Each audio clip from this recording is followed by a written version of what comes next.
中美之间的正式的谈判现在才开始，真正的难啃的骨头从5月14号开始，因为他说从5月14号开始各自将会到10%嘛，那么双方各退一步，让我们开始谈。亲爱的各位大家好，欢迎各位收看今天2025年5月12号星期一在全网播出的这台节目视频。先跟大家说抱歉啊，现在此时此刻我正在武汉，在汉口啊这个江边上参加一个重要的活动啊。那么在重要的活动的间隙呢，出来赶紧给大家点评今天刚发布的这个中美两国的联合声明啊。那么虽然今天条件可能会有点艰苦，但是大家主要听我的后边的几点我的一个观察和我的一个分析。第一呢，肯定是大好事儿；第二呢，这是万里长征的第一步。第三呢，我给大家讲一讲这个到底后边是谁输谁赢，后边大概后续会怎么发展，估计这个大概整个过程可能会是什么样。首先第一个呢，这个今天联合声明的内容我就不再说了啊，但这个形式呢，是我之前预判的是最高的形式。所谓的最高形式，我昨天在音频节目当中说，我说最高的形式就是双方发一个联合声明，但昨天我的预判，我必须承认比今天要保守，我说联合声明几乎不可能。但没想到的是，今天是发的是我预判的最高的形式联合声明。那么现在这个形式呢，是双方各自把自己的这个关税全部降到10%啊，正像我们的网友所说的那样，现在是一下子把美军打回了38线啊。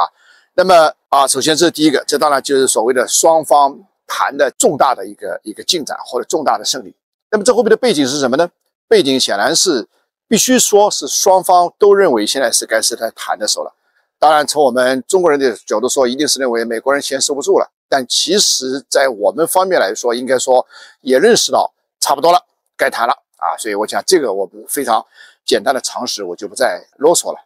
第三个呢，给大家谈谈这次的主要的赢家是谁？两个。表面上来说呢，这个当然这我们肯定认为赢家是中国了啊。但是确实前一阶段我们对美国的策略是有效的。如果没有前一阶段我们对美国那个非常强硬的反制措施的话，恐怕美方不会那么快的就愿意就范。当然，美方的就范有两方面的原因，一方面是中国的这个强硬反制啊，而且不断的反制；另一方面是它内部的经济的压力的使然。但另一方面呢，从美国方面来说，它未见的不是它极限施压某种程度取得成效的一个反应。大家知道，特朗普商人出身，他的一生做的就是交易买卖。做交易做买卖，它惯用的伎俩是什么呢？就是极限施压。举个最简单的例子，5块钱成本的东西，正常我们翻个4倍5倍啊，我们卖它个25块钱了不起了。但它的叫价是100块钱，100块钱你肯定不可能的嘛。于是呢，双方在对峙，他把价格降到50块钱，甚至降到30块钱，大家都觉得哇，这是一个非常值得的买卖。但没想到，即便是30块钱，比它原来20块钱也多了10块钱，这就叫极限施压。所以现在我们反过来看，其实美国从这个意义上说，它是赢得了和中国开始谈判的这么一个空间。因为特朗普此举到目前为止啊，我还是不认为他是直接针对中国，但是他是要这个从一些主要的国家取得突破，来重置他认为对过去80年对美国不利的那个贸易的一个秩序。那么这个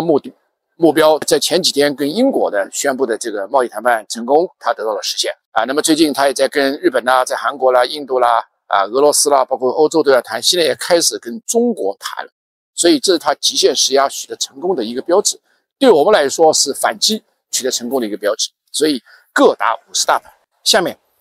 会怎么样？下面其实是现在中美之间的正式的谈判现在才开始，真正的难啃的骨头从5月14号开始，因为他说从5月14号开始各自将会到10%嘛。那么双方各退一步，从10%开始啊，一切渲染归于平淡，让我们开始谈。所以这不是一个结果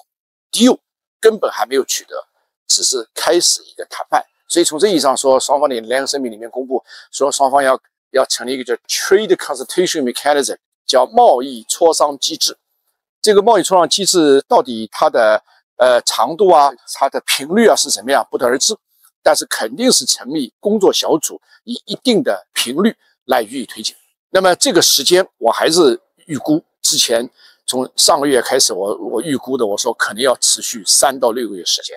说不定3到6个月都还未见得能谈成。因为中美之间是一个非常的错综复杂的整个一套系统。那么当然，最后是不是以人民币大幅升值、美元大幅贬值？我想这只是里面的其中的一块啊，主要是美国要解决两块，一个是芬太尼的问题，另外一个是整个中美的贸易秩序失衡的问题。当然，从中国来说，解决贸易秩序失衡不是问题，但是不能影响中国经济的发展。当然，如果美国有些内部的鹰派在这过程当中再对特朗普夹带私货，要求特朗普加上一些遏制中国发展的一些战略上的恶性条件的话，那中国就更不可能答应，那个时候更会有情绪性的反弹。所以这个谈判是一个 it's a long journey， 这是一个非常漫长的过程的第一步。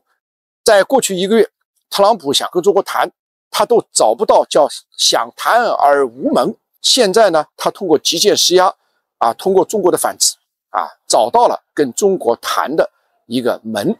打开那扇小门。但是门刚刚虚开了以后，后面打开的是一片森林，这片森林是一个茫茫不知所踪的一片大森林。所以一方面，当然我们要高度肯定双方开始谈了，肯定是好事。开始谈，至少在这90天里面，3个月里面，双方的各自对对方征的税是恢复到10%。那么这个至少在这90天谈的过程当中，双方的企业在10%的关税基础上可以做生意。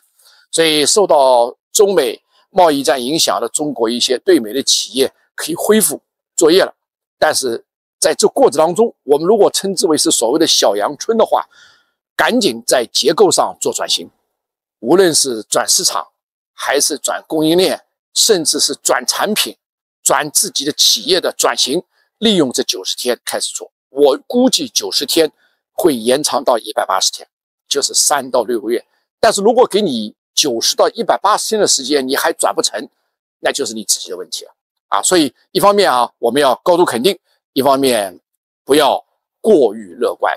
一方面认为这现在生意开支可以照做了，但是另一方面不能掉以轻心，还是该转的还是转，能够赶紧转的就赶紧转，千万不要等到90天、180天以后再后悔。好，非常感谢各位的关注。今天条件稍微差了一点，大家多多包涵。明儿同一时间我们再见，谢谢大家。